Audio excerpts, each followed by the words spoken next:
अस्सलाम वालेकुम नाज़रीन, आपका मेज़बान जहांगीर सैयद आपके प्रोग्राम सच के साथ हाजिर खिदमत है और प्रोग्राम में आपका खैर मकदम करता है। नाज़रीन, जिस तरह के आप जानते हैं कि हमारे प्रोग्राम का फॉर्मेट ये है कि इख्तिसासी शोबे से ताल्लुक़ रखने वाले माहिर से अब इसके स्पेशलाइज पर्सन से हम यहाँ मदु करते हैं और उनसे बात करते हैं। खुशकिस्मती आप देखिए कि प्रोफेसर शहबाज हैदर जो मेडिसिन के डॉक्टर हैं और एक तवील अरसे से आप उनसे वाबस्ता भी रहे हैं, खिदमात आपने अंजाम दिए हैं। खिदमात के तौर पर आप ये देखें कि जो कहते हैं ना, टीचर ऑफ द टीचर्स का भी आपको एजाज़ हासिल है कि आपने 100 से ज़्यादा जो है कंसल्टेंट तैयार किए और जो उसको फेलोशिप दी है, और फेलोशिप देने वाला इदारा भी बड़ा मोतबर है। अम,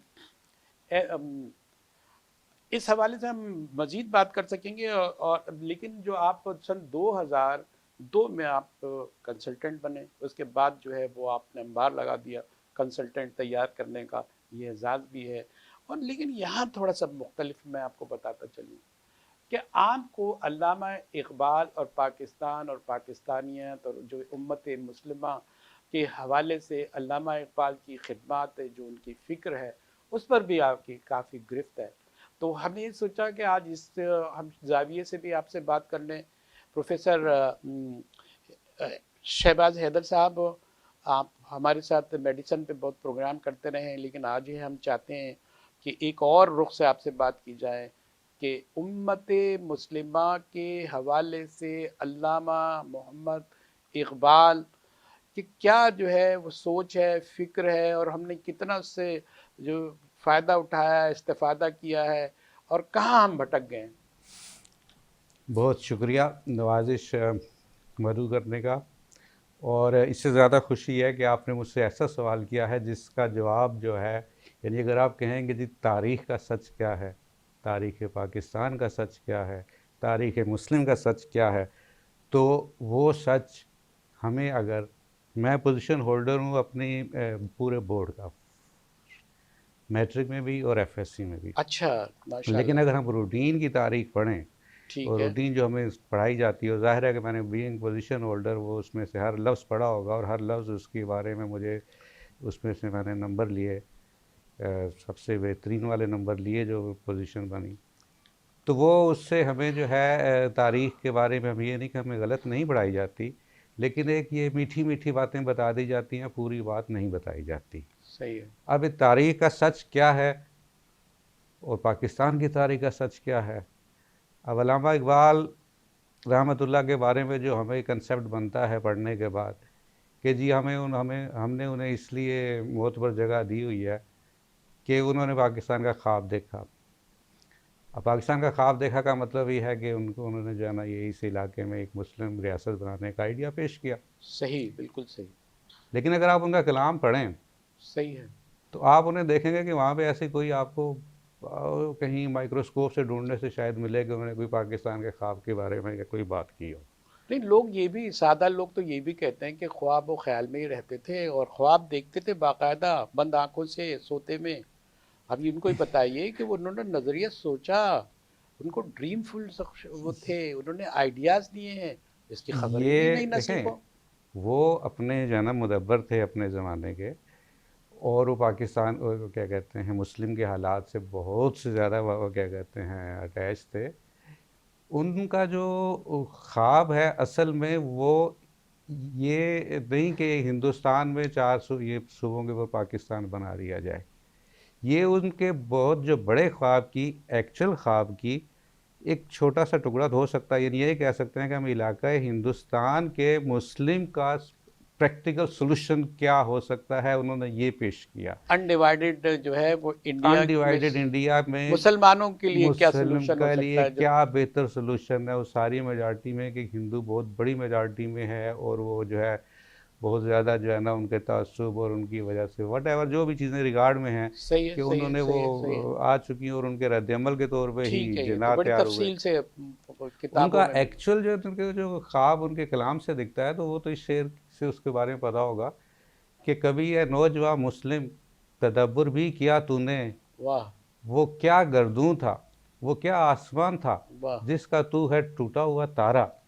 तो वो इस गर्दों और इस आसमान से मुतल्लिक उनका जो मुराद थी, वो पूरी दुनिया में मुस्लिम की जो सिचुएशन थी, मुस्लिम माशाल्लाह हम सुपर पावर बन गए, हमें इस तरीके से एंगल से पढ़ाया नहीं जाता।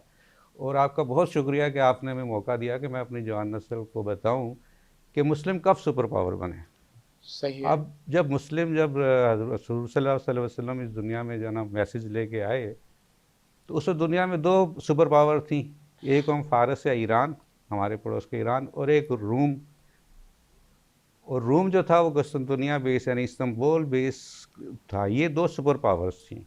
मुसलमानों ने जब इन सुपर पावर में से ईरान को फतह कर लिया हज़रत उमर के दौर में, तो अब ज़ाहिर है दुनिया की दो सुपर पावर में से आप शामिल हो गया, क्योंकि दूसरी सुपर पावर तो मफ्तू हो गई।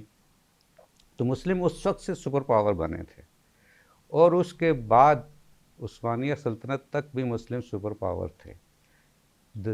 रिवर डेन्यूब, दरियाए डेन्यूब से साउथ में जितना इलाका है वो तुर्की के कंट्रोल में था, जिसमें क्रिश्चियन कंट्रीज भी खिलाफत शामिल थी, उस्मानिया। खिलाफत उस्मानिया में शामिल थी, और क्रिश्चियन यूनान, ये सारे जो है ना इसमें थे, इनके सल्तनत उस्मानिया का हिस्सा थे। और क्या कहते हैं, इनके आसपास जो रोमानिया और ये छोटे छोटे जितने भी मुल्क हैं, जो ये सारे जो है ना इनके उसमें थे। इधर इंडिया पे, पूरे इंडिया के ऊपर मुग़लों ने जो है ना अपना इनका कंट्रोल था। तो यानी ये सिनेरियो था उस वक्त कि आपका अफ्रीका में आपके ये मराकश और ये सारे मुस्लिम कंट्रीज और जितना भी नॉन मशहूर इलाका था वो मुसलमानों के उसमें कंट्रोल में था। तो ये गर्दून था।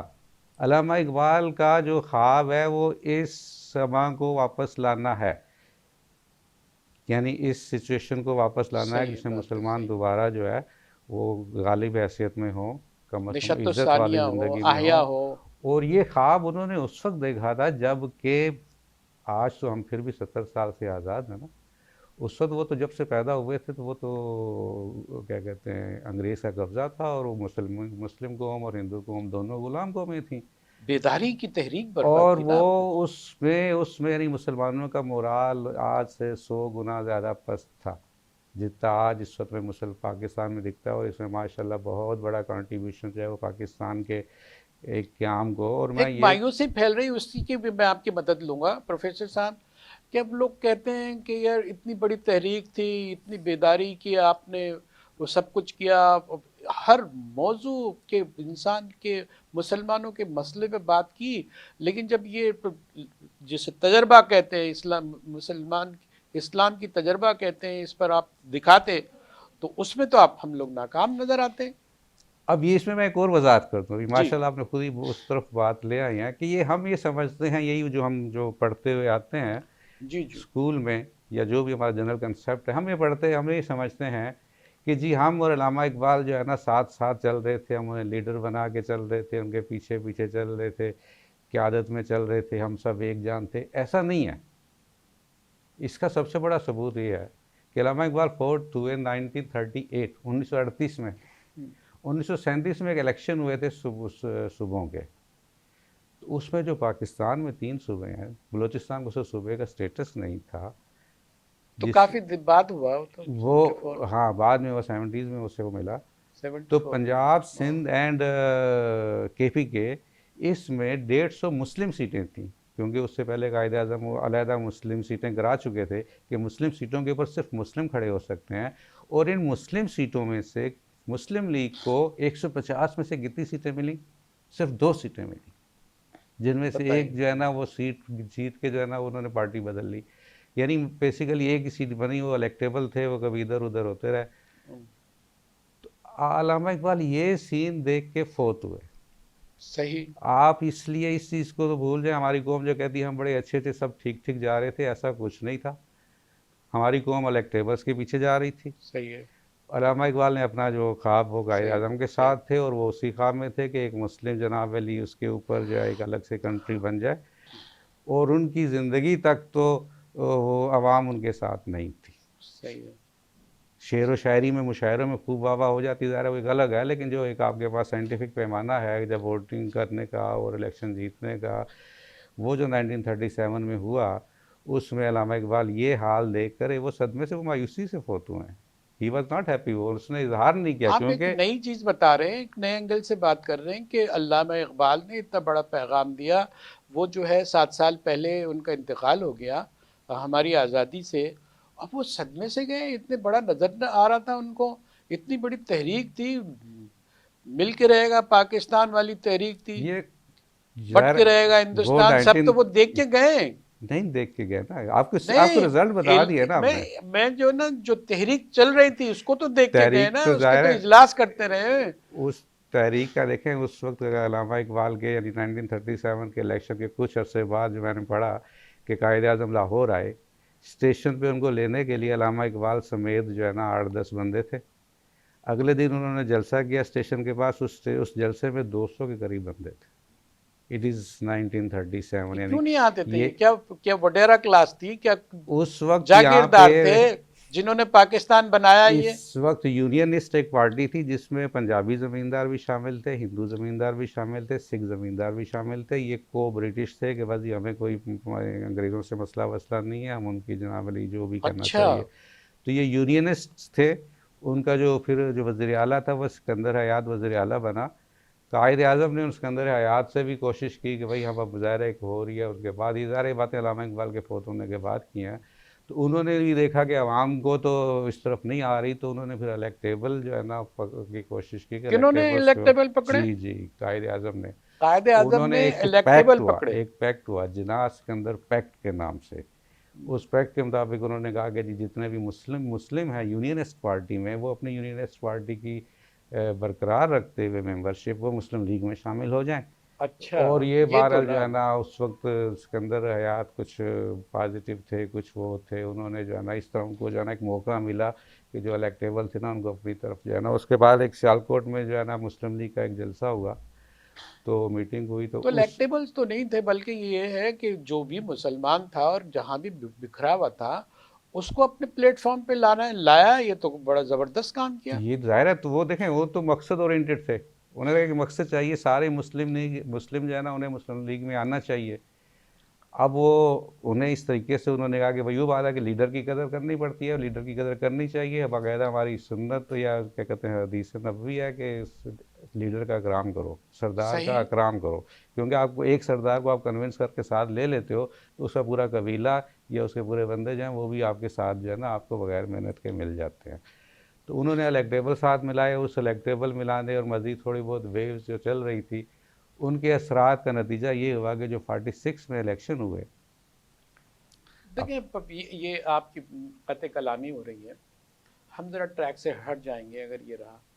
अल्लामा इकबाल ने जो अपना पैगाम छोड़ा, हम उसको ट्रांसलेट क्यों नहीं कर सके? नई नस्ल का और उनकी बेदारी का सामान नहीं हुआ। अल्लामा इकबाल की निसाबी बातें तो लोगों को याद हैं, बच्चों को थोड़ी सी खबर है, उनको मालूम है नहीं मकसद पाकिस्तान क्या था, उनकी तहरीक क्या थी, उनकी फ़िक्र क्या थी, और जो जिसकी वजह से इतनी बेदारी आई है। और अब जो है ये कौम सो गई है और नशा आवर जैसे जो होती है ना उसके अंदर मुब्तला है, किसी को कोई एहसास ही नहीं है, सब डूबा जा रहा है, किसी को खबर नहीं है ये हादसा, ये सानिया कैसे वाक़ हुआ। माशाल्लाह एक और बहुत अच्छा सवाल है। सिचुएशन ये है कि जी एक जैसे अल्लाह ताला भी एक किताब भेजते हैं ना, तो उसके साथ एक पैगंबर भेजते हैं, ठीक है। एक हम क्या कहते हैं लीडर भेजते हैं, एक सही है। ज़िंदा लीडर चाहिए होता है। ठीक है। कुरान पाक के साथ भी उन्होंने एक उसके ज़िंदा बाद जो है वो लीडर और अपने। उन्होंने एक ज़िंदा लीडर चाहिए होता है। जी सही है। जब तक सपोर्टिंग। अल्लामा इकबाल साहब ज़िंदा थे। अच्छा, अब ये एक लोग हमेशा कंफ्यूज करते हैं, अल्लामा इकबाल जो हैं वो सिर्फ एक पॉइंट की तशरीह है सारे इस्लाम में से। अल्लामा इकबाल का कलाम जो है ना जी। वो सिर्फ एक पॉइंट के लिए उनका सारा कलाम जो है ना सिर्फ एक ला पॉइंट की इलाहा तशरीह के इल्लल्लाह। ऊपर है, और वो पॉइंट है कि वाइदुल्लाहुम, अब काफरों के लिए, दुश्मनों के लिए अपनी ताकत इतनी तैयार रखो कि उनके ऊपर आपका रोब पड़े। यानी कि आपने एक रियासत बनानी है, उस रियासत का जो है ना वो बनाना है, तो सिर्फ इस एक पॉइंट किया कि आप ज़ाहिर उस वक्त बहुत ही दबे हुए थे ना। उस वक्त तो हमारा रोब क्या था, हम तो रोब के अंदर जो है ना गर्क हो चुके थे, तो दुश्मनों के रोब के अंदर। तो एक ज़िंदा लीडर चाहिए होता है। अल्लामा इकबाल जब थे उनकी ज़िंदगी में तो कायद आज़म कहना चाहिए वो इलाकाई हल के लिए थे। इलाकाई हल का मतलब कायद आज़म का एजेंडा सिर्फ पाकिस्तान था। सही है, उनका एजेंडा सिर्फ ये था कि हमने वो तो उम्मत मुस्लिमा हाँ की हाँ, खबर वो रखते थे ना। उनका जो है ना, यानी कि उनका बस सबसे ज़्यादा यही था, बाकी चीज़ें ठीक है साइड लाइन में, लेकिन उनका जो मेन एजेंडा यही था। लेकिन लेकिन उनका अल्लामा जो इकबाल का मेन एजेंडा जो था, कायदे आजम मोहम्मद अली जिन्ना की जो जो पैगाम था वो तो ये था कि पूरी दुनिया में मिल्लत इस्लामिया को जो है ये पैगाम बताया जाए, दिखाया जाए कि पाकिस्तान एक लेबॉर्ट्री होगा और इस पर हम करके दिखाएंगे कि इसके सुनहरी उसूल कितने फ्रूटफुल होते हैं, कैसे नतीजा खेज होते हैं और कैसी तरक्की होती है। ये बिल्कुल नहीं हुआ। तो ये बिल्कुल ठीक है ना, आप कहते हैं एक थ्योरी है ना, उसके बाद आप एक प्रोजेक्ट शुरू करते हैं उसके ऊपर, तो उस प्रोजेक्ट का लीडर होता है। बस साने पे उस बात प्रोजेक्ट बताएं। के लीडर जो है ना, वो कायदे आज़म थे। उनका प्रोजेक्ट जो था पाकिस्तान बनाना था, बाकी उसकी जो चीज़ें हैं वो अलग है ना, आप बना के दिखाएंगे दूसरे देखें कि वो सेकेंडरी इफेक्ट है ना। अल्लामा इकबाल का बुनियादी जो थीम था वो पूरे मिल्लत इस्लामिया के लिए था। अब उस वक्त भी यह ना कहना चाहिए कि अल्लामा इकबाल कायद आज़म ने अपना जोड़ तोड़ करके इलेक्टेबल में ला के वो करके वो प्रोजेक्ट पूरा कर लिया। देखिए हम शायद लोग जो है, मैं पहले ही बता रहा जी हूँ, जी आप भी की तरफ आ रहा हूँ, लोग हाँ पहले भी बहुत अच्छे ओरिएंटेड नहीं थे। लोग जब पाकिस्तान बन गया, और यकीन करें कि पाकिस्तान बन गया, तो मुसलमानों की हालत इतनी बुरी थी पहले उससे, और उसके बाद उन्हें मौक़े की इतनी भरपूर ज़मीन मिली, हर जगह देखिए उन्हें मेरे भरपूर ज़मीन प्रोग्राम मिली। का मैं उसी को वक्फा क्लियर, लेना मैं है। उसको वाज़ह करता हूँ कि उसके बाद मुसलमान उसको, यानी कि सब उसी के खेल में लग गए, यानी उसी में अपने अपने मफादात हासिल करने के लिए जो कुछ उन्हें मिल रहा था वो उनकी बिसात और उससे ज़्यादा था, और इसलिए वो सब उसमें अंदर खो गए। देखिए असल समराइज मकसद कर पीछे देते रह हैं कि गया। जो भी आपने इतने सारे हवाले दिए कि कुछ ये समझ में आने में आसानी हो, कि आपने कहा कि अल्लामा इकबाल ऐसे मुदब्बिर थे अपने वक्त के, ऐसे ऐसे प्रचारक थे इस्लाम के, उम्मत मुस्लिमा की उन्होंने बेदार किया, और ऐसे लीडर पैदा होते हैं और वो रास्ता दिखाते हैं। कायद आज़म के हवाले से एक बात आपने की कि वो इलाकाई जैसे मुस्लिम पाकिस्तान बनाना, हिंदुस्तान के मुसलमानों की उन्होंने खबरगिरी की और एक मुल्क बनाया। उन्होंने बनाया। लेकिन ये पैगाम तो बरकरार रहता है। अल्लामा इकबाल का पैगाम तो इमॉर्टल है एक लिहाज उनका से। प्रोग्राम जो है ना ये अभी तक, मैं इस पे बात करूंगा कि उनका पैगाम नतीजा खेज क्यों नहीं साबित हुआ। नाज़रीन एक छोटा सा ब्रेक लेते हैं। हमारे साथ प्रोफेसर शहबाज हैदर मौजूद हैं। कुछ सवालात का सामना उनको करना पड़ेगा और हम आपके लिए काम करने के लिए हाजिर खिदमत है। एक छोटा सा ब्रेक।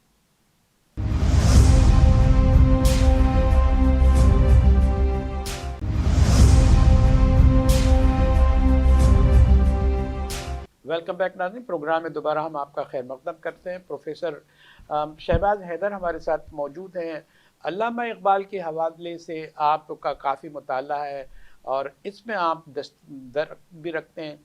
हम ये आपसे सवाल करते हैं प्रोफेसर साहब कि अल्लामा इकबाल की जो तहरीक थी, जो उनका पैगाम था, जो उनका नज़रिया था, जिसने इतनी बड़ी वाक़या ज़हूर पजीर हुआ, इस ममलिकत खुदादाद ये यहाँ वजूद में आई, सब कुछ हो गया, लेकिन जितना मजबूत उनका पैगाम था हम डिलीवर नहीं कर सके, हम रिफ्लेक्स नहीं कर सके, हम इसको ट्रांसफॉर्म नहीं कर सके। और उसकी ख़राबी कहाँ है, क्या है, ये वो कौन कौन इसमें मुजरिम है, उसका क्या इख्तिसार के साथ आप जायज़ा लें। जी बिल्कुल दुरुस्त कहा आपने। दरअसल पाकिस्तान बनने के बाद सब ने कहा, आल्दो के अल्लामा इकबाल ने कहा कि तू राह नवर्द शौक़ है, मंजिल न कर कबूल, लैला भी हम नशी लैला हूँ, भी हो हम नशी, तो महमिल न कर महमल कबूल। न कर कबूल। तो कौम ने पाकिस्तान को अपनी मंजिल जान लिया कि जब मंजिल पे पहुंच गए सारे उस पर लग गए। और अल्लामा इकबाल के पैगाम के लिए कोई भी जमात, देखें एक जमात चाहिए, एक प्रोजेक्ट लीडर चाहिए, एक प्रोजेक्ट चाहिए, एक ये तो प्रोजेक्ट बात हो टीम गई ना, चाहिए। ये उनका पैगाम कहाँ तो गया, क्यों वो हमारे लिए पैगाम तो मुफीद। मौजूद है, आप देखें इस वक्त भी पैगाम तो मौजूद है, सोशल मीडिया के रिकॉर्ड पे मौजूद है, ऊपर हमारे अंदर क्यों नहीं उतरा। सो क्या तवानाई की कमी आ गई, या हम अपनी नस्ल हम तैयार नहीं कर सके। ये जवाल, आज का जवाल, नाकाम रियासत कहने के लिए हमारे दुश्मन तैयार बैठे हैं हमें। हम नाकाम नहीं हो सकते अगर हमारे पास इतना बड़ा पैगाम है तो इसका क्या अल्लामा जवाब है। अल्लामा इकबाल ने इतनी किताबें लिखने के बाद जब उसका पहला शेर लिखा था, वो किसी और से उन्होंने लिया। उन्होंने ये शेर लिया,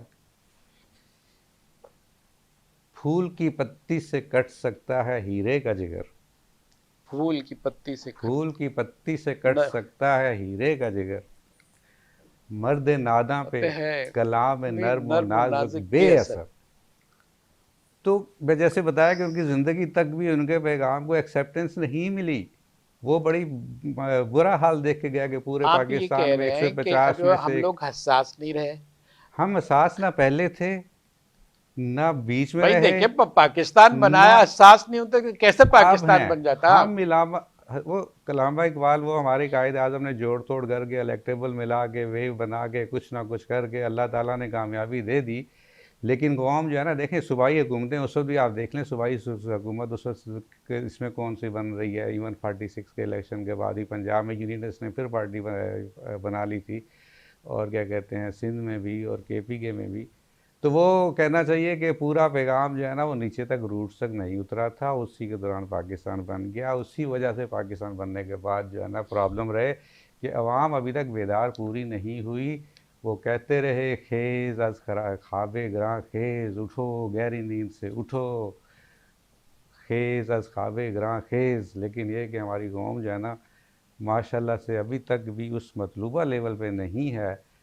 और बीच में तो उन्हें सब कुछ मिल गया ना, हर बंदे को मिल रहा था। जब आपको चीज़ें मिल रही हों, देखिए, अब फिर वो दौर आ भूखा गया है। बंगाली कहलाता था, आज हमसे इक्तिसादी तौर पर बेहतर है।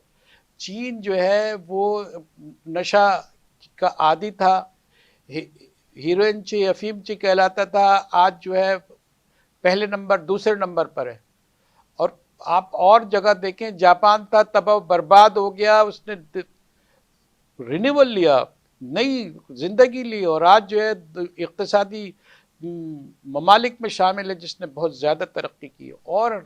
और भी ऐसे होंगे, हम ही ऐसे बदकिस्मत रहेंगे और हमारे पास पैगाम ही पैगाम है। हम कौम क्यों नहीं तैयार कर सके? उन मुजरिमों का की निशानदही करें आप। मुजरिम हमारी जो है ना हम है, हमारी कौम है, हमारी नस्ल है। हमारी नस्लें हैं। हमारी पिछली नस्ल भी अप टू मार्क नहीं थी, हमारी उससे बाद वाली नस्ल भी अप टू मार्क नहीं थी, हमारी अभी वाली नस्ल भी अप टू मार्क नहीं है। हम हैं। अल्लामा इकबाल का पैगाम आप तो ये देखें, नौकरी से क्या होगा, ये तो बता आपका दें, इनका हल तो बता मास दें। मीडिया पे देखें अल्लामा इकबाल छाए हुए हैं, आप सोशल मीडिया पे देखें, लोगों को जितना भी समझ में आता है लोग उनके उर्दू कलाम के बाद फ़ारसी कलाम की तशरीहात में लगे हुए हैं, उस पर भी छाए हुए हैं। उन्हें उसका जो है उसमें जो एक ड्रामाई फन है, जो उसमें एक शायरी का असर है जिसमें वो बड़ी बातें करते हैं, वो उसकी वजह से अट्रैक्ट होकर उसके पीछे तो जाते हैं। लेकिन कलाम इकबाल के ऊपर अमल करने के लिए तैयार नहीं है कोई।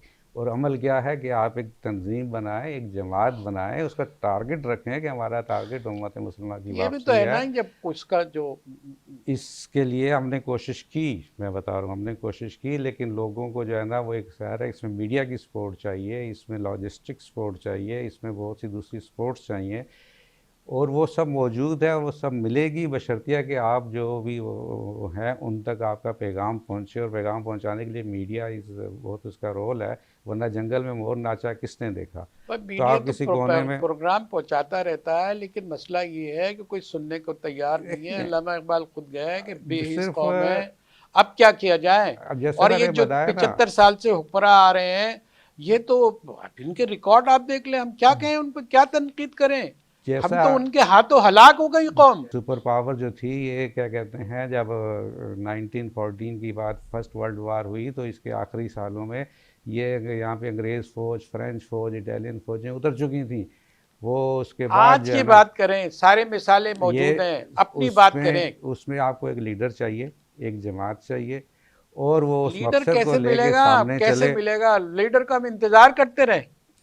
लीडर हम का इंतज़ार मैं तो कहता हूँ अल्लामा ट्रक इकबाल की कहते हैं, ट्रक की बत्ती के पीछे हमें लगा दें। अल्लामा इकबाल कहते हैं, तू खुद तकदीर यज़्दा क्यों नहीं है,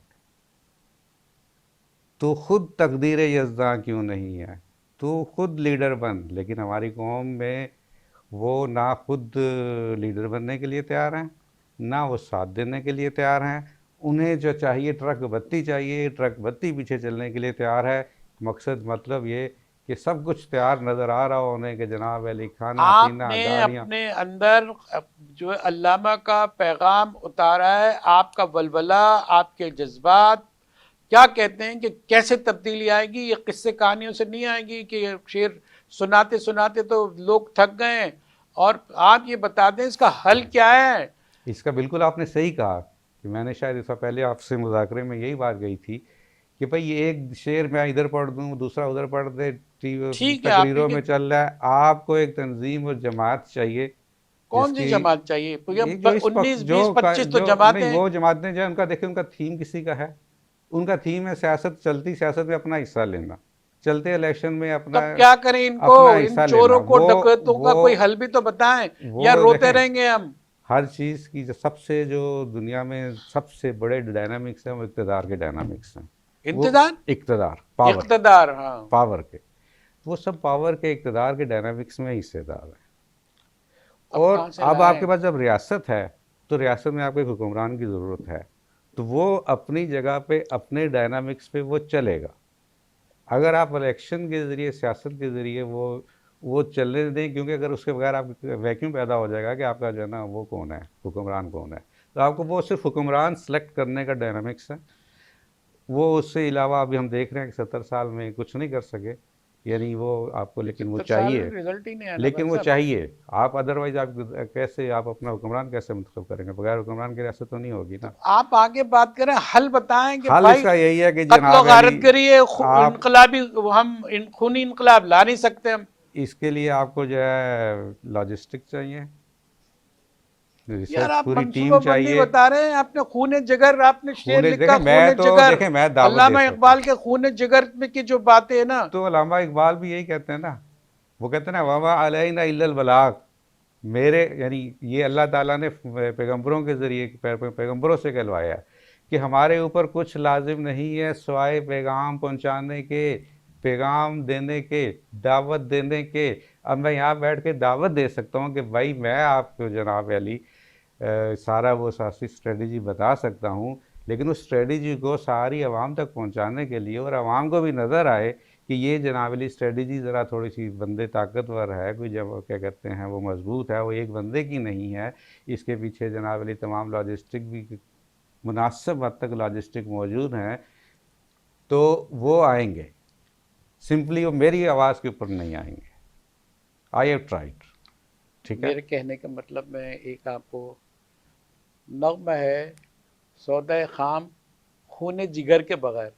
खून जिगर तो सूख गया है उसकी, तो आपकी ज़बान में तो जो है कि इस बीमारी को क्या कहते हैं, जब खून ही नहीं बनता। ये मैं बता रहा हूँ कि ये सारी चीज़ें हैं, नग़्मे भी हमारे चले गए, सारी चीज़ें चले गई। अब आपको अपने तजर्बे से ये बताएं, ये किस्से कहानियाँ बहुत सारे कहते हैं, आपने नई बातें भी कही हैं, हैरत अंगेज़ बातें भी कही हैं, हम एग्री करते हैं।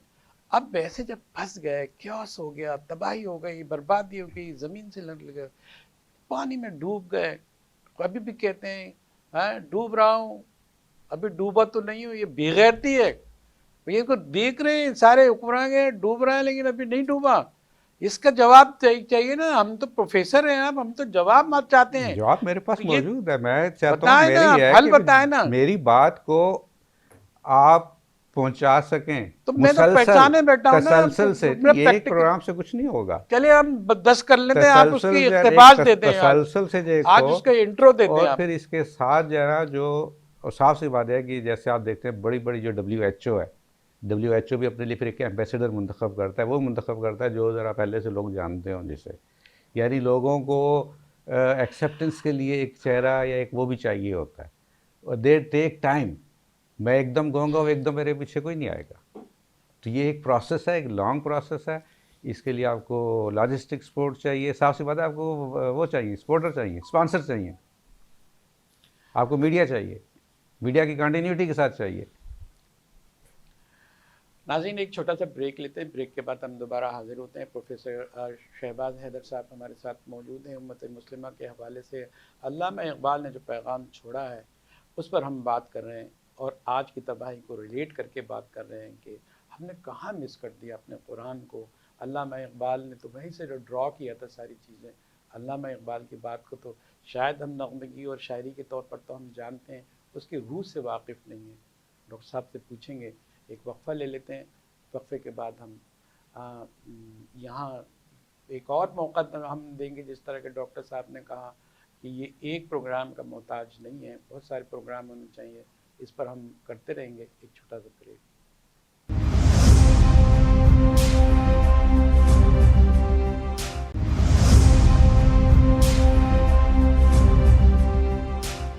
वेलकम बैक नाज़रीन। प्रोग्राम में दोबारा हम आपका खैर मकदम करते हैं। हमारे साथ प्रोफेसर शहबाज हैदर साहब मौजूद हैं। अल्लामा इकबाल के हवाले से आपका काम है।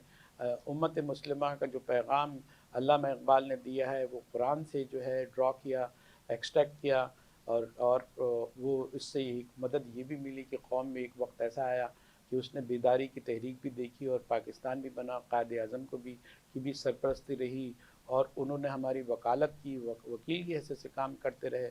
लेकिन आज इसी को हम जो आप अभी हमने वजाहत की, इसको सवाल बनाकर आपके सामने रखते हैं कि कुरान हमारे पास, अल्लामा इकबाल ने उसको एक्सट्रैक्ट किया, ड्रॉ किया, उससे पैगाम को आसान हमारी ज़बान में अपने जज्बात के तहत, ज़रूरत के तहत बना, और रिज़ल्ट जो है आगे उसको आगे बढ़ाने में कहाँ कहाँ खलल हुआ, कौन कौन था जिसने ये गलती की। पाकिस्तान में ये इतनी लीडरशिप क्यों नहीं आ सकी बेहतर तौर पे? जी, बहुत अच्छा सवाल है, और तमाम सवालों के जवाब तारीख में। ठीक है। हज़रत अली रज़ी अल्लाह का कौल है कि रियासत जो है, स्टेट, कुफ्र के साथ रह सकती है, जुल्म, नाइंसाफ़ी, बेअदली के साथ नहीं रह सकती। इसमें तो ऐसा लगता है कि हमें कुफर के साथ रहते तो ज्यादा अच्छा था। भाई हमने आज़ादी हासिल की, कुफर हमें बर्दाश्त नहीं कर सका। ये देखें, ये मेरा नहीं है, ये हज़रत अली का कौल है, और ये आप इसको जज्बातियत से हट के देखें। जज्बातियत नहीं है, वो अपनी जगह पे है, कुफर के साथ रह सकती है। अब हाँ चलिए, जैसे अब ये बार बार हमें मिसालें देखें, जब से हम पैदा हुए हैं हमें यही मिसालें दी जाती है ना कि स्वीडन है, हमारे जर्मनी है, सारे जनाब कुफर के साथ हैं और इतने अच्छे रह रहे हैं। तो ये इस कौल की तशरीह है कि वो अदल के साथ रह रहे हैं ना, इंसाफ के साथ रह रहे हैं। आपके यहाँ क्या हो रहा है कि जनाब जस्टिस मुनीर साहब जो हैं वो आपकी दस्तूर साहब असम्बली को तोड़वा देते हैं। सही है, ठीक है, नाइंसाफ़ी, आपकी हाई कोर्ट फैसला दे चुकी थी कि भाई ये गलत हुआ है, उन्होंने जनाब ली फिर उसको ख़त्म कर दिया। हाई कोर्ट फिर आपके जो है लीडर, आपके लीडर जनाब वाली एक सिलसिला होता है, एक तसलसल अदलिया की तारीख मजरू है। हमारी मेडिसिन में एक चीज़ होती है कि अगर आपने किसी को वो करना हो ना, स्टरलाइज करना हो ना, तो आप उसको ग्रो करने का मौका देते हैं, फिर मारते हैं, फिर ग्रो करने का मौका देते हैं, फिर मारते हैं, फिर ग्रो करने का मौका देते हैं, फिर मारते हैं, तो स्टरलाइज हो जाती है। ठीक है ना, 3 दफ़ा का प्रोसेस होता है। आपने अपने मुल्क में अच्छे लीडर्स को जनाब वाली मारा, फिर कोई बीच में वक्फा आया, फिर कुछ ग्रो किए, फिर मारा, फिर अच्छे लीडर कोई भी ग्रो नहीं किए, बिल्कुल किए, जो भी है आपने उस प्रोसेस को किया। कायद आज़म के बाद, लियाकत अली खां के बाद कौन सा लीडर ऐसा आ गया? भुट्टो साहब ने आजादी दी, वो लटक गए बेचारे, उनको लटका दिया गया। 2 लीडर हैं, उन्हीं में से अच्छे का फैसला करना है। ठीक है ना, आपने उनको ख़त्म नहीं करना। आपने सहरवर्दी को जिस मुकदमे में आपने 5 साल में दिया, उसकी बड़ी रवायत आजकल आती है कि वो जनाब उसे 5 साल आपने उसे आउट कर दिया। आपने सरदार क्यूम खान को जो है ना आउट कर दिया। आपने सबकी जो भी लीडरशिप थी सब आउट हो गई। उसके बाद जो नई लीडरशिप आई उसने जनाब अली, आप जानते हैं फिर क्या हुआ, उसके साने मशरक़ी पाकिस्तान हुआ। फिर उसके बाद लीडरशिप आई, आप उसको भी जनाब मारने में लगे हुए हैं, उसकी कोई पूछने वाला नहीं है। तो ऐसे इस तरह दोस्तों, ये दिस इज़ द बेसिक वजह कि आप जो भी क्या कहते हैं निकलती है लीडरशिप, उसे आप ख़त्म कर देते हो। और जो गंदी रियासत क्यों नहीं, हमारे जमहूरियत क्यों नहीं बचा सकती? किल करते रहे हैं आप, उन्हें अरेस्ट करते रहे हो, रेस्ट्रिकेट करते रहे हो, मुल्क से बाहर निकालते रहे हो, सियासत से बेदखल करते रहे हो, और कोई उनकी जिम्मेदारी जो है ना अवाम के, आम सादा अवाम पर थोड़ी आती है। जो ने ये लीडर को मारा है ना, जो भी अवाम को निकलना चाहिए ना, अवाम को आवाज उठानी चाहिए। उनमें दम है नहीं है तो फिर अवाम को भुगतेगी। गुर्बत के मारे तो उनको तो कुछ सारी सकत निकाल दी गई है। ऐसा नहीं है कि सारे गरीब होते हैं, सारे वो होते हैं, वो गरीब उस लेवल अमीर होते हैं। आप पहले बता चुके हैं कि वो अपने अपने मफादात से जुड़े हुए, बटे हुए। वो उस लेवल के नहीं है जिस लेवल के ऊपर वो अपने लीडर के लिए स्टैंड ले सके। दिस इज़ द बेसिक वजह। आप लीडर जो है ना, लीडर के भी 2 हाथ 2 पाँव होते हैं ना, उसे भी डंडा डोली करके वो फेंको, आप क्या करेगा? अगर उसके पीछे आवाम नहीं निकलती, अगर उसका जो है ना वो प्रोटेक्ट नहीं करती, तो लीडर भी आम दो बंदे, दो टांगे, दो हाथ में पकड़ो, दो पुलिस वाले पकड़ेंगे और जहाँ मर्जी खाएंगे। तो आपकी जो है ना लीडरशिप आपने तबाह करते रहे, हमारी कौम तबाह करती रही। और क्या कहते हैं, जहाँ तक इसका है, कौम ने लीडर को जो है बनाना होता है या लीडरों ने कौम को बनाना होता है? दोनों से को प्रोटेक्ट करते हैं ना। आप सिर्फ कहते हो जब हमें बिरयानी मिलेगी, बोतलें मिलेंगी, तो हम खूब जनाब भंगड़े भी डालेंगे, नारे भी मारेंगे, वो भी करेंगे, खाएंगे भी, वोट भी देंगे, लेकिन ज़रा सी मुश्किल हालत आएगी और हम सब जनाब घरों में छुप के बैठ जाएंगे। भाई भूखे आखिर आपके नंगे, एक लीडर को फांसी दे दी गई, ठीक कहाँ है, थे, कहाँ गए उनके सारे जन सपोर्टर? वो तो दूसरे तो बस फायदे तो फिर ऐसा ही है उसके ना। नाम पे तो तो दूसरे ऐसे फायदा उठा लिए अब ना, जो भी है क्या वो तो कहते किसी हैं, ने टक्कर नहीं ली। तो जो लीडर को सपोर्ट आवाम नहीं करेगी तो फिर लीडर कुछ नहीं कर आज तक सकता। उनकी पार्टी आपने फ्रूट, गंदे अच्छे लीडर्स को ख़त्म करते रहे और बुरे लीडर ग्रो करते रहे, कि वट एवर उन्हें मौका दिया गया, उसके बावजूद भी कोई ना कोई अच्छा निकल आता था, तो आप उनको भी ख़त्म करते रहे, किसी न किसी तरीके से कार्नर मैं करते रहे। भाई जिम्मेदार ये गरीब आवाम, मुफलिस आवाम, ये ये आवाम ना 70 साल पहले मैच्योर थी, अब तो भाई मार्क थी। लीडर आता है ना, ना लीडर हम मिचोड़ करता ना है। हम बगैर आवाम के जनाब अली अभी तक जो है ना वो क्या कहते हैं, अब तो मार्क हैं। और ये बहुत इंपॉर्टेंट पॉइंट है जी, ये तो कि है आवाम बात। देखें, एक बार सर सैयद की मैंने पढ़ा था शायद, कि उन्होंने कहा था कि आवाम का लेवल बुलंद होगा तो हुकूमत के लेवल को भी बुलंद कर देगी, और अगर आवाम का लेवल कम होगा तो हुकूमत के लेवल को भी नीचे ले आएगी। अभी हकीकत यही है कि अवाम को छोड़ा कहाँ है, रात ने छोड़ा किसी काम, अवाम ऐसी, काम अवाम का बड़ी जो छोड़ा। है ना, अवाम बड़ी वो है, आप नहीं जानते, हमारी कौम ने सिर्फ इनफरादी मकसद के लिए दिन रात ही तो काम कर सकती है, पसीने बहा सकती है, लेकिन इज्तिमाई मकसद के लिए यहाँ से यहाँ नहीं जा सकती। इज्तिमाई ऐसा मकसद के क्यों है, लिए कहाँ इस खराबी कहती है है? हमें पढ़ने डाल दिया कि आपने। मैन्युफैक्चरिंग फॉल्ट आ गया इसमें, कि कोई और मसला हो गया, वो भी तो निशानदेही इस करे कौम ने प्रोफेसर साहब। पिछली तारीख में कभी हुकूमत की है इस इलाके की कौम ने? पंजाब, सिंध, बलूचिस्तान, केपी के कहाँ नहीं की हुकूमत? सिखों की हुकूमत कायम हो गई थी लाहौर में, पंजाब में, कश्मीर में, केपीके में। उनके लिए कौन निकला? इस इलाके से कोई निकला? उस इलाके से निकला सैयद अहमद शहीद, दिल्ली से निकले पूरी फौज लेके, वो बलूचिस्तान के रास्ते से, कंधार के रास्ते से काबल गए, काबल से भी निकल के पेशावर आए और वहाँ उन्होंने सिखों से पहली जंग लड़ी। तो इसका इस आपको कौम कहने ने का कभी मतलब ये है हुकूमत प्रोफेसर साहब, आप ये कह रहे हैं इस कि जिस इलाके, खित्ते में हम रह रहे हैं, जिसको पाकिस्तान कहते हैं, इसमें बेदारी की तहरीक नहीं थी, बल्कि वहाँ से लोगों ने लड़ा, वहीं से इन लोगों ने लीडरशिप को मिली, कायद आज़म मिले, अल्लामा इकबाल मिले, और ये मुल्क आज़ाद हो गया। लेकिन इनकी ख्वाहिश थी नहीं, लेकिन इन्हें आज़ादी मिल गई।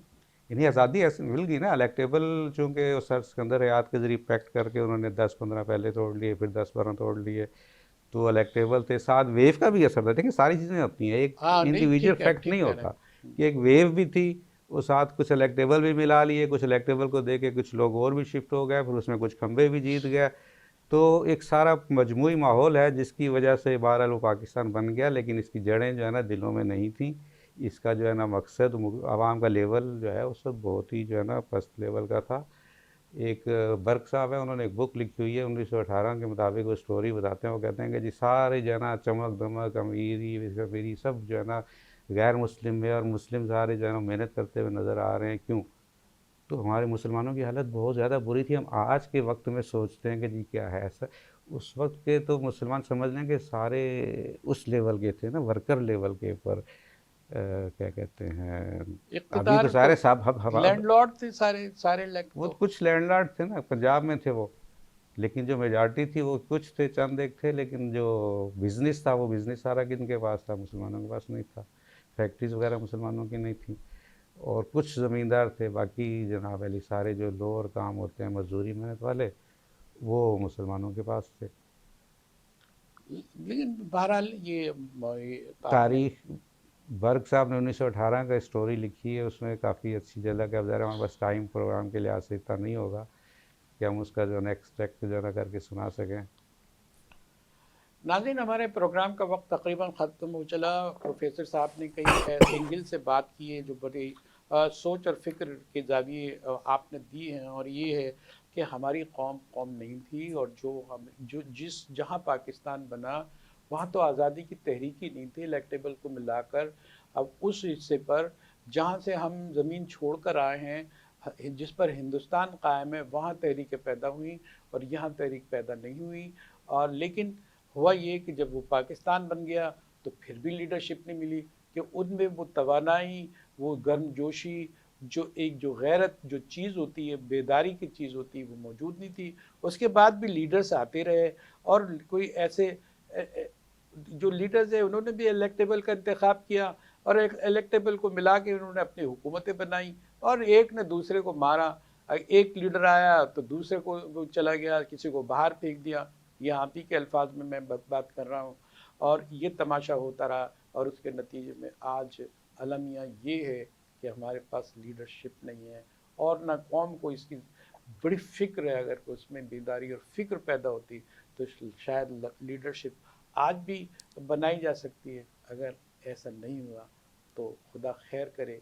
फ़िक्र और सोच की बात है कि अल्लामा इकबाल की सोच से, उनकी फ़िक्र से आज भी बेदारी और रोशनी ली जा सकती है।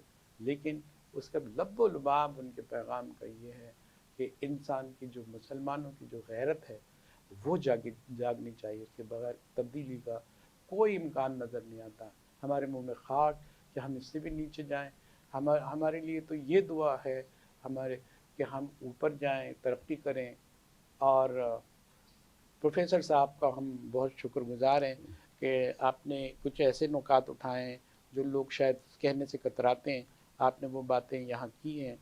बहरहाल काम तो यही है कि सदाकत और सच्चाई की है। हमारे प्रोग्राम का नाम भी यही है। हम आपके बहुत मशकूर हैं कि आप यहाँ तशरीफ़ भी लाए और वो नुकात उठाएं जिससे लोग कतराते हैं। हम आपके ममनून हैं। नाज़रीन, अपने जहांगीर सैयद को, अपने मेज़बान प्रोफेसर हैदर, शहबाज हैदर के साथ इजाज़त दीजिए। अपने मेज़बान प्रोफेसर शहबाज हैदर के साथ इजाज़त दीजिए। इंशाअल्लाह इस मौजू पे डॉक्टर साहब को बुला के दोबारा बात हो सकती है।